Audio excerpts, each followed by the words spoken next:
Super typhoon বাভির আঘাতে লন্ডভন্ড যুক্তরাষ্ট্রের Guam এবং উত্তর মারিয়ানা দ্বীপপুঞ্জ।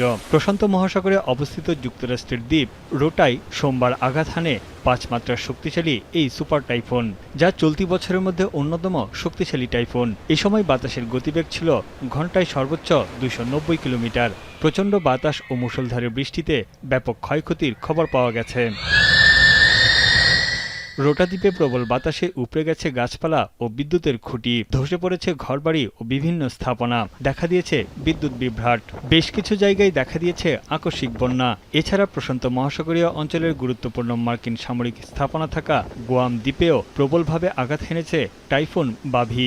এর প্রভাবে দ্বীপটিতে ভারী বৃষ্টিপাত হয়েছে। এছাড়া সাইপান টিটিয়ান দ্বীপেও আঘাত হেনেছে টাইফুনটি।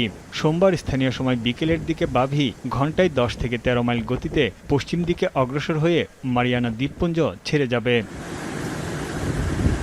এদিকে গ্রীষ্মমণ্ডলীয় ঝড় মেসাক রোববার চীনের উত্তরে গুয়াংজি অঞ্চল এবং প্রতিবেশী ভিয়েতনামের কুয়াংনিন প্রদেশে আঘাত হেনেছে। এরপর সেটি দক্ষিণ চীনের দিকে অগ্রসর হয়। এর প্রভাবে প্রবল বৃষ্টি ও ঝড়ে প্রাণ হারিয়েছে বেশ কয়েকজন। গাছ পড়ে ও পানিতে ডুবে মৃত্যু হয় তাদের। আকস্মিক বন্যায় প্লাবিত হয়েছে ঘরবাড়ি ও রাস্তাঘাট। দেশটির রাষ্ট্রীয় গণমাধ্যম জানিয়েছে, কয়েক ঘন্টার ব্যবধানে এসব এলাকায় ১৩ ইঞ্চি পর্যন্ত বৃষ্টিপাত রেকর্ড করা হয়েছে। নিরাপদ আশ্রয়ে সরিয়ে নেওয়া হয়েছে ৩৫০০-এর বেশি বাসিন্দাকে।